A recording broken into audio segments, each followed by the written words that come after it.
antusiasnya luar biasa. Baik, untuk waktu yang diserahkan kepada Om Patris dengan topik ajaran Gereja Katolik, waktu sepenuhnya saya persilakan.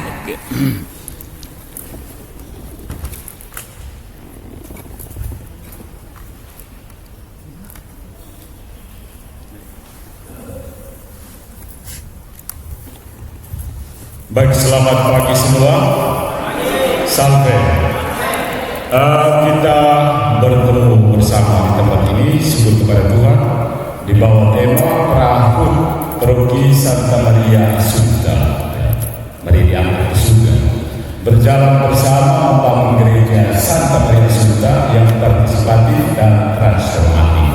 Nah, di bawah tema besar ini, kepada saya panitia meminta untuk berbicara sedikit tentang ajaran gereja Katolik. Nah, kalau mau bicara ajaran gereja Katolik, saya tinggal suruh silahkan baca katekismus gereja Katolik, tugas saya selesai. Baca katekismus gereja Katolik, selesai tugas saya. Nah, untuk menegaskan kembali kekayaan ajaran gereja Katolik di dalam katekismus gereja Katolik yang merupakan intisari dari kitab suci, magisterium dan tradisi suci, maka pada kesempatan ini saya mengajak kita untuk merenungkan kembali apa yang saya beri judul kekuatan gereja Katolik yang terlalu tersembunyi. Kekuatan gereja Katolik yang terlalu tersembunyi. Gereja Katolik itu adalah kepenuhan, keutuhan, kebenaran Tuhan kita Yesus Kristus. Ya. Seperti singa yang tidak perlu perdebatan untuk mempertahankan diri sendiri. The lion defends itself. Seekor singa itu bisa mempertahankan diri sendiri. Dan jangan takut di tengah gempuran modernisme, relativisme, post-truth, istilah yang sekarang lagi marak, pasca kebenaran, di mana setiap orang bebas memilih kebenaran versinya masing-masing. Kita yang berada dalam gereja Katolik, mungkin di antara kita ada yang mulai meragukan, benarkah ajaran agama saya ini benar? Atau adakah ajaran lain yang benar dan saya bisa? Saya di antara kita mulai bertanya di era post-truth. Ketika orang posting satu pesan dan dia menganggap itu sebagai kebenaran, kita tertanya. So, menurut saya, Bapak Ibu Saudara-saudariku, kita umat Katolik ini istilahnya menjual diri terlalu murah. Kita menawarkan diri tawaran terlalu di bawah harga yang seharusnya. Harga kita itu mahal, harga orang Katolik itu sangat mahal. Tapi kebanyakan dari kita menawarkannya terlalu murah, terlalu apa? Terlalu diobral. Kenapa kita melihat sebagai pribadi, masing-masing pribadi sering kali terjadi, tetapi juga bervariasi dari orang ke orang. Ada yang memberikan tawaran harga yang tinggi, ada yang harga sedang, ada yang sangat rendah. Apa maksud pernyataan saya? Yang lebih penting, saudara-saudariku, kita sebenarnya meremehkan diri kita sebagai satu-satunya gereja yang didirikan oleh Tuhan kita Yesus Kristus. Gereja hanya satu, itu ajaran gereja Katolik. Tidak ada gereja-gereja, no. Ya. Tidak ada gereja-gereja. Eklesiologi gereja Katolik berdasarkan ajaran para rasul adalah Tuhan Yesus mendirikan satu gereja. Di dalam satu gereja ini ada gereja-gereja partikular. Dalam gereja-gereja partikular ini ada gereja partikular yang terpisah karena menolak persekutuan dengan kepala gereja dunia, yaitu Suproma. Maka mereka menjadi Ortodoks Timur. Kemudian ada yang keluar dari gereja ini tanpa suksesi apostolik dan tanpa sakramen, maka mereka sejatinya adalah komunitas-komunitas gereja, perkumpulan orang-orang yang mirip gereja. Itulah yang dalam bahasa sehari-hari disebut sebagai saudara-saudara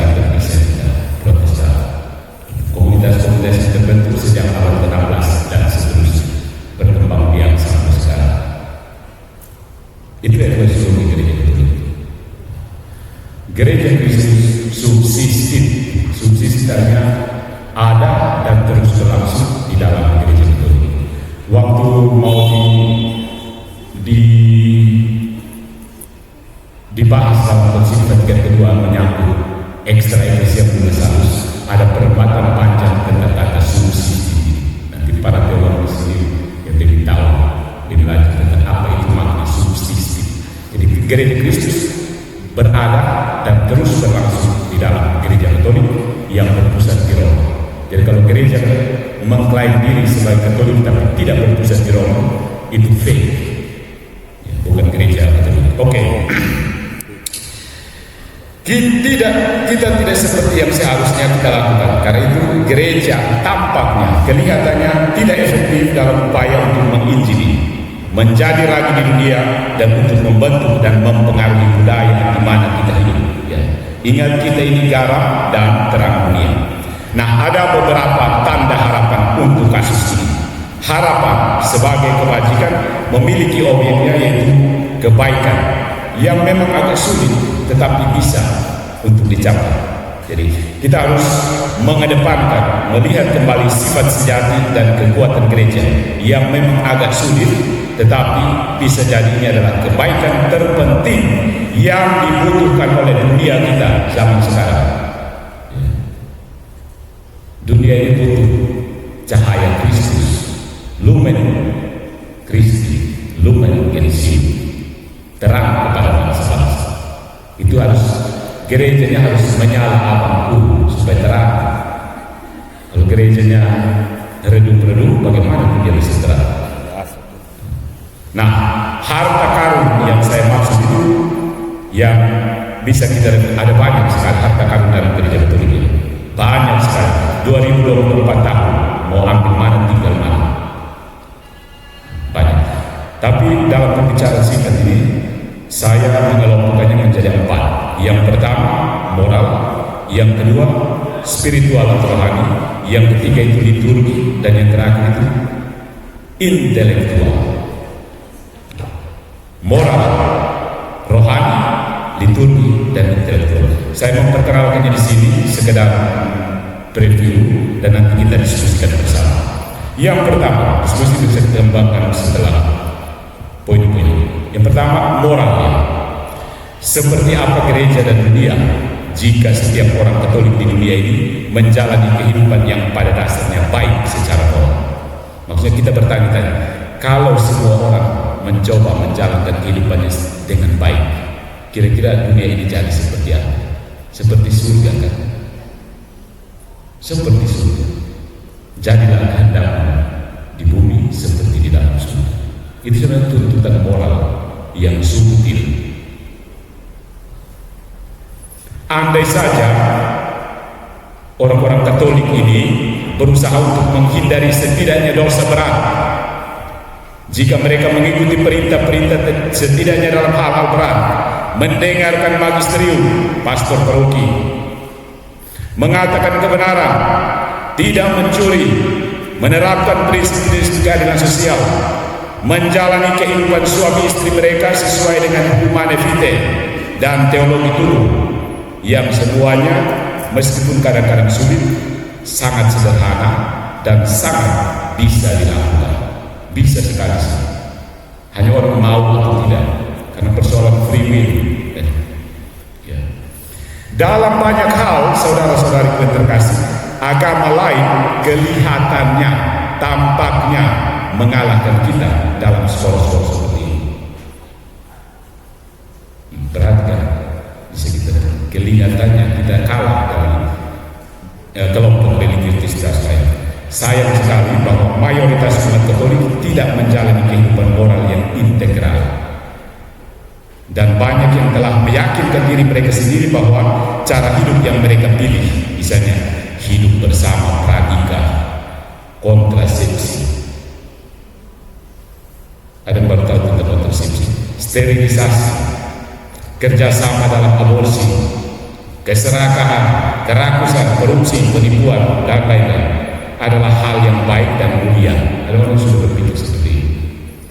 Entah ini atau mereka menyerah begitu saja dan membiarkan apa yang dinamakan entropi moral, biasa-biasa saja, tidak bisa terlalu kelesuan dalam menjalani prinsip-prinsip moral. 10 perintah Allah itu jelas, perintah dari Allah, tunduk kepada perintah yang Allah. Saya mengatakan bahwa agama-agama lain itu kelihatannya, tampaknya berada di depan kita. Karena gereja tidak hanya memiliki kepenuhan ajaran moral menunggu untuk dijalani, tetapi kita juga punya banyak sekali pribadi-pribadi yang menjalani kehidupan moral yang baik, unggul. Ya. Jika bahkan beberapa lagi meniru pada tingkat paling dasar, jika ada beberapa sumbu yang menyala sama-sama, dunia akan menjadi tempat yang sangat berbeda. Ada banyak sekali contoh keunggulan-keunggulan moral dalam gereja itu. Satu-satu itu. Beranikah kita meniru teladan mereka?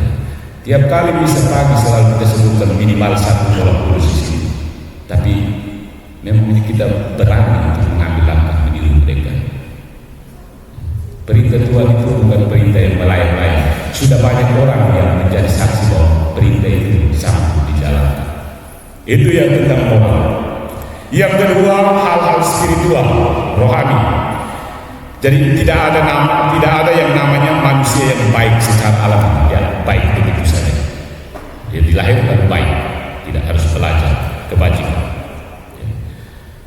Kita ini diciptakan sebagai makhluk natural sekaligus supranatural, dan itu adalah persyaratan bahwa kita hidup pada beberapa tingkat keberadaan spiritual untuk menjadi baik. Artinya di luar tingkat moral mendasar sekedar menghindari dosa berat dan bersikap baik kepada orang lain. Ada doktrin Katolik yang banyak dilupakan dan diabaikan tentang kesempurnaan moral, pertumbuhan dalam kehidupan rohani, dan imitatio Christi, meniru Yesus Kristus. Apa yang dapat digambarkan sebagai holiness, sanctitas, atau kekudusan, meniru Yesus. Kenapa kamu sebut diri Kristen tapi tidak mau meniru kehidupan Kristus? Berapa banyak umat Katolik yang berjuang untuk kekudusan dan mengambil keuntungan dari banyak cara untuk kekudusan yang ditawarkan oleh gereja. Orang-orang kudus sebagai teladan dan pendoa syafaat, pendoa pengantara kita di dunia ini seharusnya tidak menjadi hanya sekedar cerita-cerita sejarah atau garis besar dalam buku-buku mewarnai anak-anak. Anak-anak itu adalah buku. Mari mewarnai Santa Teresa dari Calcutta. Itu mewarnai saja.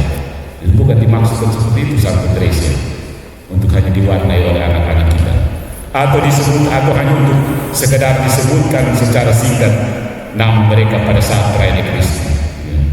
Tetapi mereka itu realitas hidup manusia yang pernah ada di dunia ini, yang tidak hanya kita sebut, tetapi juga perlu kita teladani, yang merupakan sahabat kita sehari-hari dalam perjalanan duniawi menuju kekekalan, terutama melalui saat-saat sulit, bahkan bila perlu sampai mati sebagai martir. Kekudusan itu bukan latihan saleh yang mustahil bagi segelintir orang saja, tetapi adalah kewajiban yang perlu dilakukan oleh setiap orang anggota gereja sampai pada tingkat tertentu, pada semua orang Katolik, sebagaimana dijelaskan oleh Konsili Vatikan II.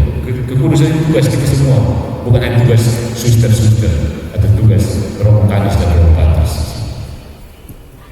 Semua kita bertugas untuk menjadi kudus. Ya. Ada ilmu praktis untuk pertumbuhan rohani yang dikembangkan dari para bapak gereja dan digariskan oleh sejumlah teolog yang tajam dan berpikiran jernih. Banyak di antara juga orang kudus, beberapa doktor gereja, dokter dalam arti guru, jalan menuju kekudusan. Sayangnya, ini semua bahkan lebih diabaikan daripada aspek moral dari ajaran gereja. Sebagian besar umat Katolik mungkin pernah mendengar tentang Santa Teresa dan jalan kecilnya, the little way, Santa Teresa kecil, tapi tidak tahu persis artinya apa. Dan di belakangnya berdiri seluruh sejarah orang kudus, tulisan-tulisan mereka, kehidupan mereka yang menunjukkan jalan menuju kesucian dan kesempurnaan. Hendaklah kamu sempurna sebagaimana Bapamu di surga sempurna adanya. Banyak orang ya ini bagi para pemikir, bahkan dipengaruhi secara subliminal bawah sadar oleh pandangan Nietzsche yang melihat kekudusan itu seperti kelemahan, semacam bentuk feminin. Ya, macam orang kalau kudus itu dia tidak salah, tidak macam kalau jadi kudus. Ya. Banyak orang mungkin berpikiran Nietzsche seperti itu, karena kehendak untuk berkuasa dari Friedrich Nietzsche. Maka secara tak asal kalau kita jadi kudus itu macam tidak dia, lemah lembut itu macam aneh. Orang harus samar.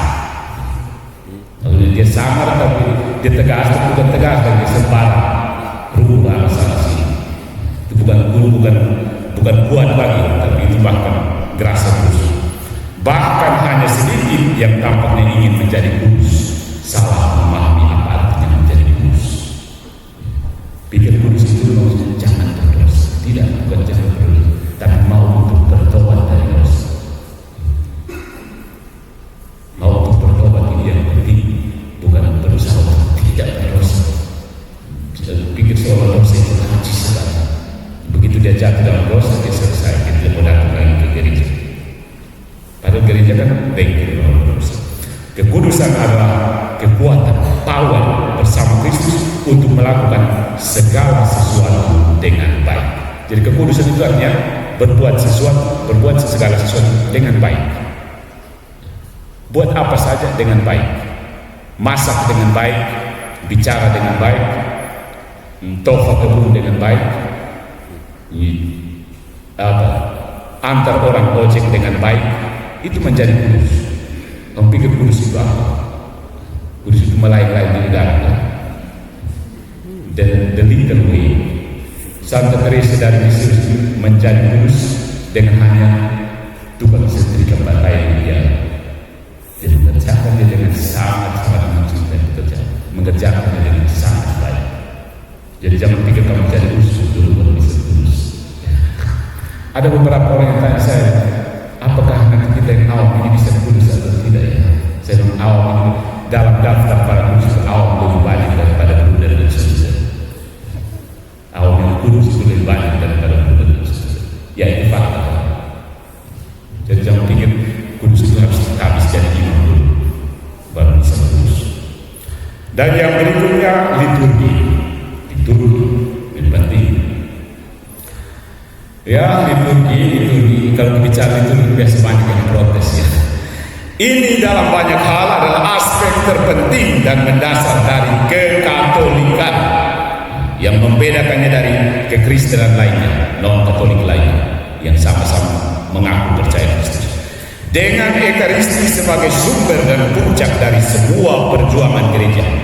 Sumber, puncak, fons, et culmen. Suster-suster dan bruder pasti tahu ini istilah fons et culmen, itu hafal mati mereka. Kita harus ingat bahwa liturgi adalah opus Dei. Opus Dei itu artinya karya Allah, bukan karya manusia. Ya bukan penari-penari kor yang melihat itu, bukan karya mereka. Liturgi opus Dei. Dengan demikian, tanggapan pertama dan mendasar terhadap liturgi haruslah ketaatan pada apa yang diputuskan oleh Allah melalui gereja. Banyak orang kan mau berliturgi itu mengungkapkan perasaan pribadi. Dia pilih lagu juga lagu Goodness of God. Itu bukan lagu liturgi. Buang itu lagu duluan. Masuk misa tidak ada Goodness of God, tidak ada. Itu lagu rohani kan. Saya tidak merendahkan lagu itu. Itu bukan lagu liturgi. Sadarlah wahai saudara-saudariku yang terkasih. Jangan tiba-tiba lagu komuni Goodness of God. Ada Goodness of God. Sembah itu tubuh dan darah Kristus depan menghayal dari Goodness of God. Oke. Kita semua pernah mendengar tentang misa badut, clown mass, ya marak di internet kalau yang rajin-rajin browsing internet. Ada seperti misa badut, ya banyak orang yang berdiskusi, berdebat tentang liturgi harus bagaimana. Ya, tetapi saya pribadi selalu sedih bahkan oleh ketidaktaatan dan kebebasan yang kecil untuk bahkan tampaknya disengaja bahkan baik daripada imam yang baik Kadang-kadang mungkin dia memang sengaja tidak bertunduk atau memang tanpa sadar dia tidak tunduk kepada rubrik liturgi. Kan liturgi itu malah opus Dei, bukan pastornya. Misa itu bukan urusan pastornya, pastor atur suka-suka. Jadi kalau ketemu pastor yang begini, terutama harap tegur bahwa Romo itu bukan Romo punya aturan, itu aturan dari gereja dan Tuhan oleh gereja, bukan pastor atau ketua stasi atau bahkan kadang-kadang pastor yang atur semua. Tidak bisa, bukan aturan pastor. Seperti yang dinyatakan dalam Katekismus 1125, tidak ada ritus sakramen yang dapat dimodifikasi atau dimanipulasi atas kehendak imam atau komunitas. Tetapi bahkan otoritas tertinggi dalam gereja tidak boleh mengubah liturgi secara sewenang-wenang, tetapi hanya dalam ketaatan iman dan dengan rasa hormat religius terhadap misteri liturgi. Gereja telah menetapkan hukum dan pedoman untuk liturgi, mulai dari kata-kata rubrik sampai tata cara membangun gereja, arsitektur. Itu semua sudah diatur. Jadi yang buat gereja baru itu konsultasi dulu ke ahli liturgi.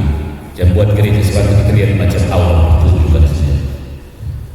Bikin gereja ada tata caranya.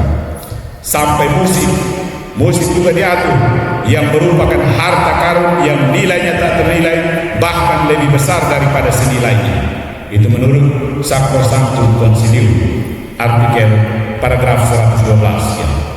Pada catatan itu, Sacrosanctum Concilium tentang musik, gereja memiliki musik yang sesuai dengan liturgi, yaitu nyanyian Gregorian dan sepupu dekatnya itu lagu-lagu polifoni. Ya. Yang kor-kor di sini bisa tahu apa itu polifoni, ya. Saya tidak bisa jelaskan. Yang hampir secara universal dilupakan atau diabaikan. Ya. Orang sekarang hampir lupa itu Gregorian, kami mengantuk dari kamu lagu tedes saja di dalam misa. Atau perlu lagu dansa masuk di dansa tombol masuk dalam misa. Ya. Saya tidak dapat mulai membayangkan berapa banyak yang hilang dalam liturgi karena kehilangan besar. Ya. Nyanyian liturgi. Ya. Konsili Vatikan II itu membolehkan penggunaan musik inkulturasi, tapi bukan berarti menggantikan lagu Gregorian. Musik Gregorian itu dijunjung tinggi oleh saudara-saudara Muslim. Ya, jadi suster-suster yang mengajar di Setami itu ajar, perkenalkan anak-anak kita dengan musik Gregorian. Mau tunggu kapan? Orang tua juga kalau di rumah waktu sedang jangan hanya bunyi sebentar terus. Lagu Gregorian perdengarkan Ave Maris Deva, Ave Salve Regina, Tantum Ergo Sacramento. Itu di internet banyak sekali, YouTube itu kalau putar ada live musik Gregorian, lepas saja sampai wifi-nya bohong. Itu kasih tidur anak kecil. Jadi terbiasa dengan lagu Gregorian. Khususnya dalam liturgi, kita tidak bisa begitu saja melakukan apa yang menyenangkan kita, saudara-saudara, atau apa yang membangkitkan emosi kita, ya, yang sering salah arah, melainkan apa yang diminta Tuhan. Kita beribadah di dalam dan melalui Kristus. Liturgi bukanlah peristiwa sekuler dan alami, tetapi pekerjaan transenden, suci dan supranatural. Oleh karena itu, musik dan segala sesuatu yang lain dalam liturgi, vestment misalnya, vestment, hiasan dan seterusnya, termasuk AC, sound system itu harus liturgis, ya. Itu pasti sudah diatur. Karena itu harus seperti yang dilakukan oleh gereja, dibuat tepat untuk penggunaan suci. Nah, itu intinya. Sound system jadi setel bagaimana, lampu-lampu jadi setel seperti apa, ruangannya, kursi-kursi di atas seperti apa, itu dibuat tepat untuk penggunaan suci. Itu menurut Sacrosanctum Concilium artikel 112. Ya. Jadi kalau misa kita masih terlihat seperti konsernya siapa? Lady Gaga kah? Atau konsernya Sius Kotu kah? Atau konsernya siapa lagi? Atau semacam lomba vokal grup di dalam liturgi kita, itu berarti ada yang salah. Hanya konser dengan masukkan kata-kata saleh di dalam nyanyian itu, tidak. Atau liturgi kita menjadi semacam sidang bersama dengan satu pemimpin yang memotivasi pasukan dengan karisma sendiri. Itu sebenarnya kita buat apa? Kita kumpulan ada satu orang kasih motivasi kita. Orang kan datang melihat saya tidak pergi karena khotbah buat saya mengatur. Kamu datang mencari motivasi, datang untuk menyembah Tuhan, bukan datang untuk saya mau bertumbuh dalam iman dan tidak bertumbuh. Datang makan dan minum untuk Kristus supaya bertumbuh. Khotbah itu bukan inti dari itu bagian keseluruhan. Tidak bisa terlepaskan komuni, doa pembukaan, ritus, ya itu sama dengan apa? Pengakuan ibadah yang tobat, upacara tobat, terus tidak terlepas. Tidak ada tempat di kolom. Oh itu pastor kolom bagus begini. Nanti saya bisa di sini. Tidak ada hubungan. Nah, pada catatan harapan, bagusnya itu ada catatan dari Kardinal Sarah ya. Itu kepala kongregasi balik lagi, di mana dia telah meminta imam untuk mulai mengucapkan misa oriented menghadap ke timur. Istilah orang kita bilang membelakangi umat ya. Dan menghadap ke tabernakel ya. Jangan membelakang tabernakel itu harapan dari Kardinal Sarah. Terakhirnya tergantung situasi dan kondisi para pastor di tahun. Ini hanya harapan dari Kardinal Sarah. Dan mendesak umat Katolik untuk menerima komuni dengan hormat dan tertutup. Orang Katolik banyak disambut cara tertutup itu karena dulu sekitar tahun 80-an kita bisa bedakan naik di atas angkot bemo kota kita bisa tahu ini Katolik atau Protestan. Lihat lututnya. Kalau lututnya hitam itu Katolik, sering berlutut. Sekarang sudah sulit Katolik atau Protestan tidak jelas lagi. Lutut semua bersih. Coba cek lutut lagi sekarang. Masih berlutut atau tidak? Ya. Dan penggunaan nyanyian Gregorian dan Latin yang lebih banyak. Ingat teks TPE kita tetap menyediakan teks lagu Paternoster 2 bentuk. Itu bukan sekedar tambahan saja pada kelebihan kertas. Teks Paternoster silahkan menyanyi. Seluruh pidato yang mulia harus dibaca untuk ya itu maksudnya kalau mau baca melanjutkan bisa cari naskahnya di internet. Kardinal Sarah tentang liturgi anjuran. Oke. Nah, yang baru ya dia semuanya ini didukung oleh Paus Fransiskus ya. Tapi anjuran tidak diwajibkan karena situasi dan kondisi setempat. Kalau tidak terbiasa dengan bahasa minggu dan vaksin diri dari awal sampai akhir masa kira-kira. Nah, terakhir ini yang paling penting, last but not least, intelektual. Moral jelas, rohani jelas, liturgi jelas. Sekarang satu hal yang penting, intelektual. Lebih sedikit kebohongan, distorsi, setengah kebenaran, hiperbola, pengaburan dan keanehan lainnya yang lebih besar telah dilemparkan ke dunia daripada yang diceritakan tentang tradisi intelektual gereja.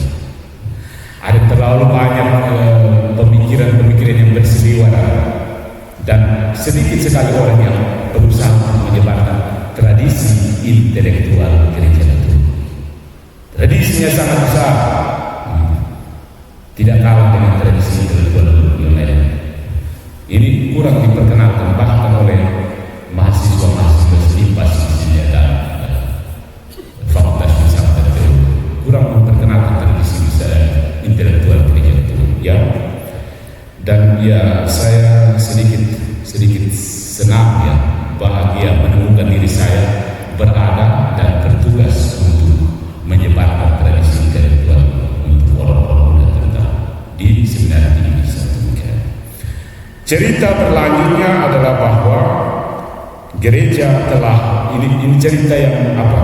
Cerita yang terjadi di dunia kita sekarang adalah gereja telah menghambat pengetahuan, sains dan penyelidikan empiris yang mengarah ke abad ke-8 setelah kemunduran dan kejatuhan Roma pagan yang mulia sebelum pencerahan neo-pagan membawa kembali sains dan pengetahuan setelah berabad-abad tidak jelas. Itu putar baliknya orang-orang sekarang. Gereja itu anti terhadap sains. Nanti sampai Renaissance baru sains bisa menemukan pintu keluar. Itu putar balik orang saintis namanya. Jadi saintis ini agama tanda petik baru dengan martirnya adalah Galileo Galilei. Kalau orang yang sering baca kita, mereka membaptis, mengangkat Galileo Galilei sebagai martir yang disiksa oleh gereja karena memperjuangkan sains dan pengetahuan. Hoax terbesar sepanjang sejarah. Baca baik-baik kasus Galileo Galilei. Tidak usah terlalu banyak termakan hoax ya saudara-saudara, terutama orang-orang muda ini. Seiring dengan narasinya adalah premis implisit, dan sekarang ini bahkan lebih eksplisit bahwa iman dan terutama agama yang terorganisir, apalagi yang terorganisir rapi seperti gereja Katolik, itu bertentangan dengan akal dan memalukan bagi seorang ilmuwan. Implisit dari satu-satunya cara menuju kebebasan intelektual sejati adalah dengan membuang belenggu iman dan agama, sehingga seorang dapat memulai dengan cara Baconian, Francis Bacon, ya, nanti tanya Romo Aditya ya, Francis Bacon untuk menyelidiki dunia sebagai tabula rasa, batu tulis kosong, bebas dari bias a priori. Jadi itu orang bilang, kalau itu kita buang agama dan iman supaya kita bisa teliti secara mudah ini. Dari Francis Bacon. Sulit untuk mengetahui dari mana harus memulai dengan distorsi seperti ini. Distorsi sebenarnya, karena kebenaran itu satu saja, datangnya dari Roh Kudus. Ya. Tetapi tempat yang baik adalah saudara-saudara boleh silakan baca ensiklik Paus Yohanes Paulus II tahun 1998, Fides et Ratio, sebuah mahakarya eksposisi tidak hanya tentang harmoni, tetapi saling melengkapi yang esensial antara iman sejati, yaitu Katolik, dan akal budi. Tentu saja beberapa agama memang bertentangan dengan sains dan kebenaran. Ya, orang berpikir tentang kesukarelaan dan kadang-kadang yang mengemukakan Tuhan yang aneh, berubah-ubah, buram yang tersebar luas dalam agama-agama pagan, serta saya tidak perlu sebut beberapa kelompok di sini. Ya. Kebenaran yang buram, berubah-ubah, itu tidak ada dalam gereja Katolik. Satu, abadi, tetap, universal. Karena itu maka disebut Katolik. Kebenaran itu objektif, satu, tidak berubah, kekal. Ya, kita tidak perlu berdebat untuk mengubah kebenaran. Tidak seperti kebenaran lain. Kenyataannya memang ada kelompok religius tertentu yang kebenarannya Tuhannya aneh, kebenarannya berubah, buram dan tidak jelas. Itu bukan kebenaran dalam gereja.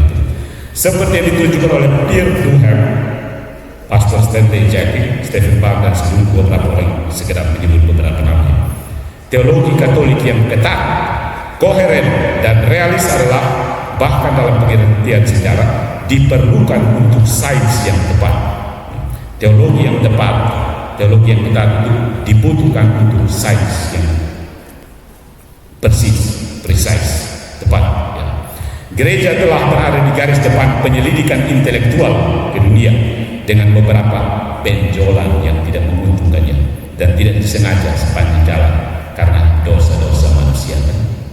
Tapi kenyataan bahwa gereja tetap terdepan dalam universitas-universitas ini kan idenya tiara-tiara kan, suster-suster yang harus tahu universitas, rumah sakit itu apa istilahnya, biang keladinya adalah para biarawan begitu, biang keladi dalam arti positif.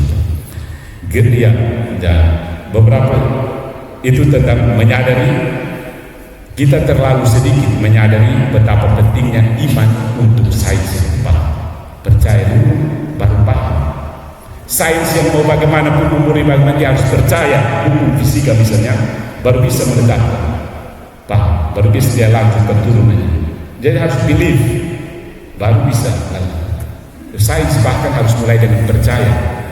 Beriman dulu bahwa hukum fisika ini tidak akan berubah sehingga dia hasilkan turunan-turunan lain.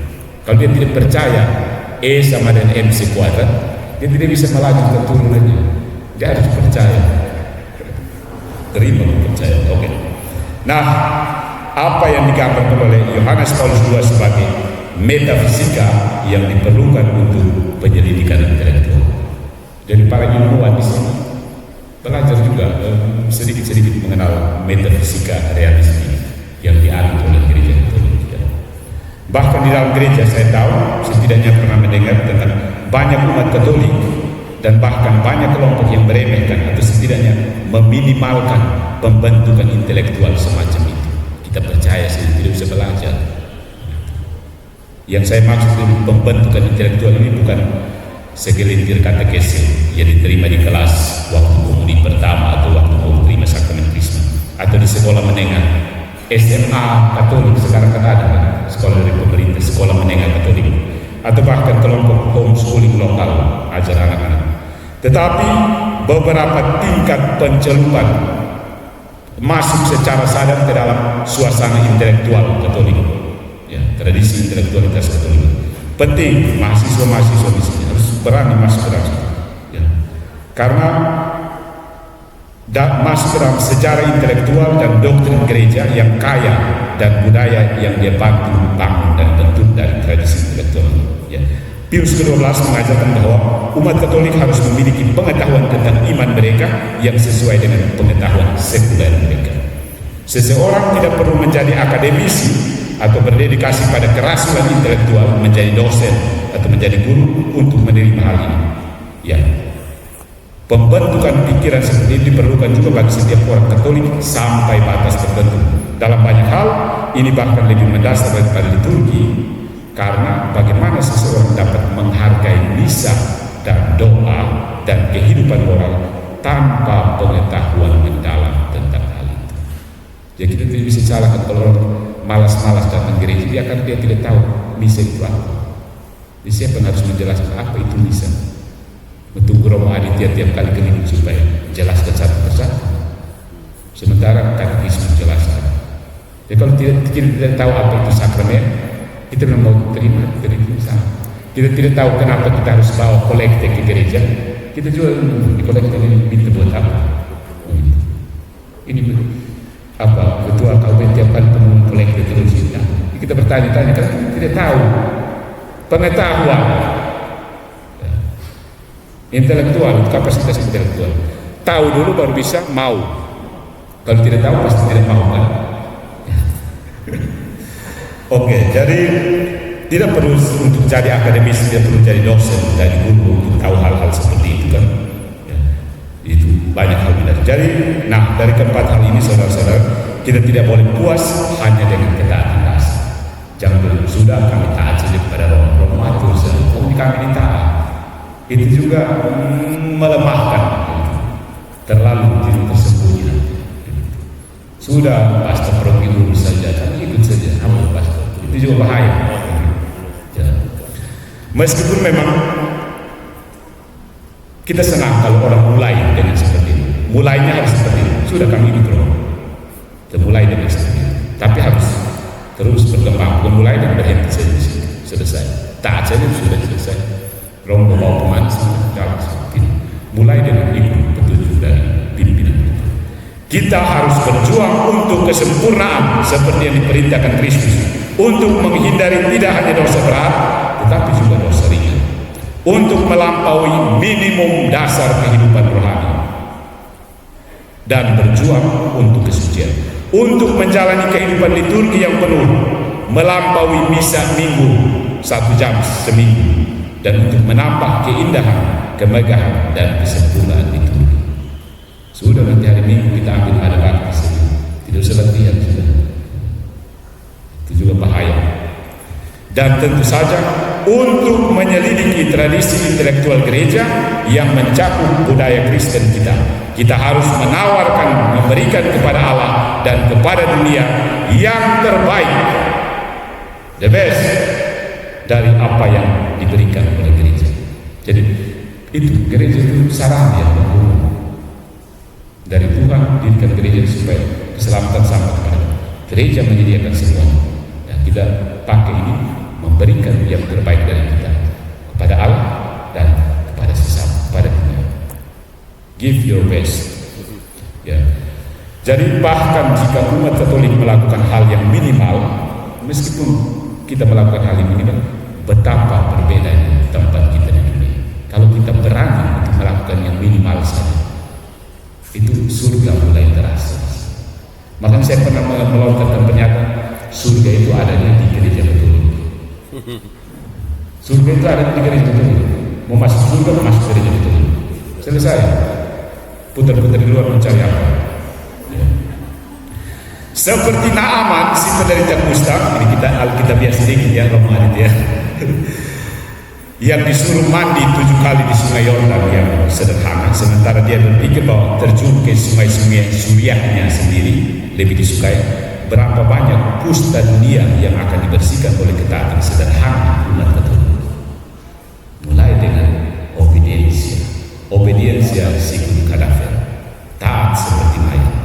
Tetapi sebagian besar hampir tidak melakukan bahkan apa yang pada dasarnya diminta. Tanpa dasar itu, kesempurnaan nyaris tidak mungkin terjadi. Semangat Konsili Vatikan II ini kita bahas ini, yang dipahami secara lemah, yaitu mengucapkan selamat kepada diri sendiri seperti yang ditulis oleh Joseph Ratzinger, Paus Benediktus XVI, dengan begitu jelas bukan semangat atau masuk konsili yang sebenarnya. Orang pakai apa? Semangat Konsili Vatikan II untuk meremehkan segala sesuatu. Jadi, oh ini kan semangat Konsili Vatikan II ya, kita tidak usah jalan kemana-mana, tidak usah pakai jubah lagi, gitu. Doa tidak usah begini lagi, makan tidak usah terlalu risiko-risikonya. Bisa kita menghadap kemana saja langsung bisa di situ. Itu semangat Konsili Vatikan II yang dipahami secara salah, keliru paham apa yang dimaksud dari semangat Konsili Vatikan II. Kita harus ingat tulisan dari Paus Benediktus bahwa bahkan di luar aspek-aspek yang lebih memberontak, kita tidak bisa bertahan hanya dengan penyerahan yang gembira. Kelompok pemuda dan sesi doa, keadilan sosial dan minum-minum sesudah bisa bersama. Maksudnya itu kita hanya lihat itu saja. Kita kumpul lalu bisa habis nanti kita makan bersama ya. Atau sebelum itu nanti kita latihan hukum. Nah itu lebih penting daripada yang ekaristi. Jadi orang lebih, saya pikir bisa lihat begitu juga ya. Fenomena anggota KUP itu lebih akrab mereka temukan waktu latihan misa daripada waktu misa.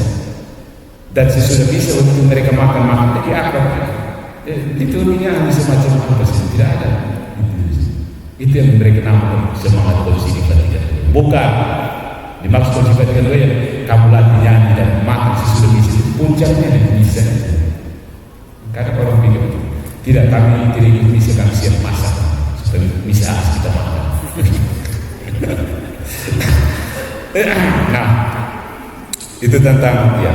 Ini semua mungkin merupakan awal yang baik, saya katakan. Baik itu bukan pada langsung tidak usah ada makan lagi setelah misa, tidak usah lagi nyanyi lagi, semua langsung menghadap misa. Tidak. Awal yang baik jika dilakukan dengan ketaatan kepada gereja sebagai jalan masuk, pintu masuk. Tetapi orang-orang membutuhkan doktrin dan praktik yang kuat untuk menjawab pertanyaan-pertanyaan lebih sulit dan kompleks dan melihatnya melalui hari-hari gelap yang tampak tanpa harapan. Banyak rumah-rumah besar gereja yang memiliki kedalaman yang tidak terbatas, yang membutuhkan eksplorasi seumur hidup. Sebagian besar dibiarkan kosong. Terlalu banyak dari kita tetap ketakutan di ambang batas, tidak berani, tidak mau, tidak termotivasi untuk masuk dan memberikan kepada dunia apa sebenarnya gereja itu. Jadi saya berani mengatakan bahwa sebagian besar dari kita memiliki pandangan yang terlalu lemah dan minimalis tentang gereja, dan karenanya kekuatannya yang sebenarnya itu perlu dimanfaatkan. Raksasanya masih tinggi, karena banyak dari kita yang masih melemahkan kekuatan gereja. Itu raksasa, korek sedikit menyala Allah. Oke, terima kasih. Tenang. Banyak orang, terutama siswa muda di sekolah menengah dan universitas, meninggalkan gereja hanya karena mereka dipermalukan olehnya atau melihatnya sebagai tidak relevan. Seberapa banyak kita bisa menyalahkan mereka? Dalam banyak manifestasi gereja saat ini, dari spanduk-spanduk, panji-panji, himne-himne, kebodohan intelektual dan spiritual, apa yang ada untuk menarik orang-orang muda ini? Mereka mau ditarik dengan apa? Kalau orang-orang tua di wali-walinya juga lemah lembut, lain tak berdaya. Padahal gereja betul raksasa besar ini. Gereja sama sekali tidak relevan, dan jika kita mungkin bisa mendapatkan semacam perspektif surgawi, kita akan melihat betapa dunia kita yang terfragmentasi ini disatukan oleh Katolik. tersembunyi dan dilemahkan karena efek itu kadang-kadang terjadi. Sebagaimana dikatakan Santo Agustinus, uskup dari Hippo yang agung itu, dengan caranya sendiri yang tak tertandingi, dunia dapat lebih mudah hidup tanpa matahari daripada tanpa misa kudus. Kata-kata Santo Agustinus, bukan saya modifikasi. Dunia lebih mudah, lebih gampang hidup tanpa matahari daripada tanpa misa kudus. Kenapa? Sebagian besar akan menganggap ini pernyataan konyol ya, dari seorang biarawan abad pertengahan yang terjebak. Tapi renungkan, tanpa matahari dunia akan menderita keburukan fisika yang besar. Keburukan fisika ya, memang, dan bisa berhenti. Dunia bisa berhenti ada kan? Tanpa matahari dunia selesai ya. Tetapi tanpa gereja dan ekaristi, dunia akan berada dalam cengkeraman keburukan moral yang besar, tanpa harapan, tanpa iman, tanpa kasih ya. Paganisme lama setidaknya menunggu Kristus dalam beberapa cara, dan kekurangannya, gelap dan biara akan tidak sama puncak dibandingkan dengan kejahatan yang muncul dari paganisme baru yang tadi saya jelaskan, yang tidak memiliki waktu dan tidak ada toleransi untuk gereja. Kecuali kita mengubah arah, kita akan segera tenggelam dalam kegelapan pasca Kristen yang baru kita bayangkan sekarang, seperti terang gereja yang terbenam. Mungkin sudah waktunya bagi gereja, dan itu berarti kita sebagai umat Katolik untuk sedikit kurang tersembunyi, untuk mewartakan kebenaran dari atas atap rumah, untuk benar-benar mulai menghidupi iman kita, bukan dalam semangat Injili dan semangat emosional yang sesaat, tetapi dengan keberanian, kejelasan, klaritas, dengan kasih dan amal, klaritas, dan tentu saja dengan pengharapan. Kemudian kita akan melihat dunia terbakar bukan dengan kebencian yang telah kita lihat terlalu banyak akhir-akhir ini, tetapi terbakar dengan cinta dan kebenaran. Menyala. Santa Maria Goretti, ora pro nobis. Terima kasih. Baik, surga ada di gereja Katolik. Dunia butuh cahaya Kristus, dan harta karun gereja Katolik terdiri dari 4 poin penting: moral, spiritual, rohani, liturgi, dan intelektual.